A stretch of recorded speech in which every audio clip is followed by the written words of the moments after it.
Hello guys, আবার এসেছি নতুন রেসিপি নিয়ে। আগের ভিডিওটাতে দেখছো বাঁশের কুড়ুল দিয়ে শুটকি দিয়ে রান্না হয়েছে। এবার রান্নাবো মাংস মতন করে। তার জন্য নিয়েছি কাঁঠালের বিচি আর আলু, তারপর মরিচ আর বাঁশের কুড়ুলে খোসা ছেড়ে নিয়েছি। এবার এটি কেটে একটা থালার ভিতরে সাজিয়ে নিয়েছি। ওখানে রান্নাঘরের দিকে চলে যাই।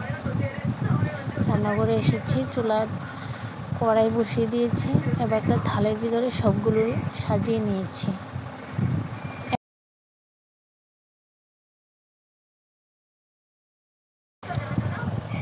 চুলা কড়াই বসিয়েছি, এবার মশলাগুলো বেটে নিই। বাটবো মরিচ, আদা আর রসুন, অল্প একটু পেঁয়াজ, সেগুলি বাটবো। একটা থালার ভিতরে সব সাজিয়ে নিয়েছি। আমার বাটা শেষ হয়েছে। এবার বাঁশকুড়ুল আর কাঁঠালের বিচি, আলু, সেগুলো কড়াই দেব, দিয়ে জল দিয়ে রেখে দেবো সিদ্ধর জন্য। 30 মিনিট পরে এটা খুলবো।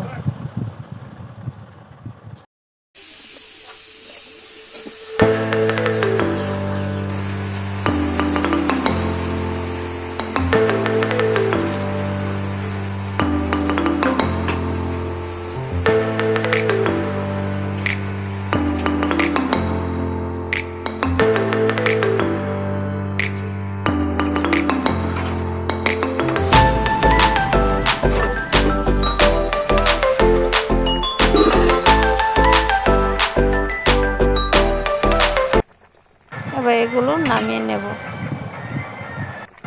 তো সোমবারের জাগটা আপনাদেরকে দেখাতে পারছি না, কারণ আমার ছেলে আমার মোবাইলটা নিয়েছিল। তো আমি আপনাদেরকে বলে দিই আমি কী দিয়েছি। একটু তেল দিয়েছি, বাটা মরিচ দিয়েছি, বাটা আদা দিয়েছি, বাটা রসুন দিয়েছি, জিরা ধনিয়া দিয়েছি, মরিচ দিয়েছি, আর একটু হলুদ দিয়েছি, লবণ দিয়েছি। সকালে ওটা বৃষ্টি পড়েছিল, এখন দেখো কি রৌদ্র পড়েছে। তো রৌদ্র পড়ছে যে কাজ করতে কোনো ভালো লাগে না।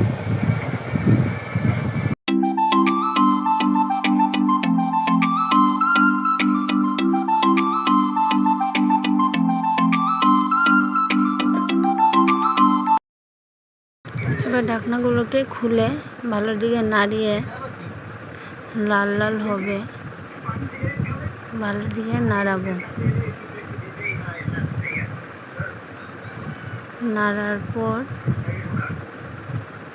জল দেব, 1.5 গ্লাস জল দেব।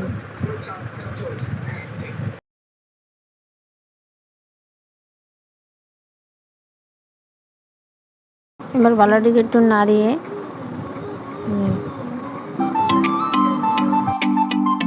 এবার 2 মিনিটের জন্য ঢেকে দেব। ঢাকার পর ভালোটিকে নাড়িয়ে একটু লাস্টে দেখো কালারটা কি সুন্দর এসেছে। আপনারা যদি রান্না করে খাও তাহলে বুঝবে আমি কি বলছি, আর খেতে খুব স্বাদ হয়।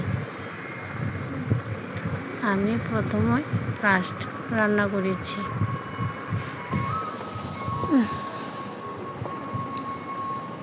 তো হ্যালো গাইস, এই রেসিপিটা আমিও জানি না, নতুন ফার্স্ট করেছি। তো রান্না করে খেয়ে দেখলাম খুব স্বাদ হয়েছে। তো আপনারাও বলছি, তো একবার এই রেসিপিটা ট্রাই করে দেখবে কেমন হয়েছে, প্লিজ পরে কমেন্টে জানিবে। আর সবার আগে সাবস্ক্রাইব করবে আর লাইক করতে কিন্তু ভুলবে না। লাইক করলে মোটিভেট বাড়ে আর ভিডিও করতে উৎসাহ আসে।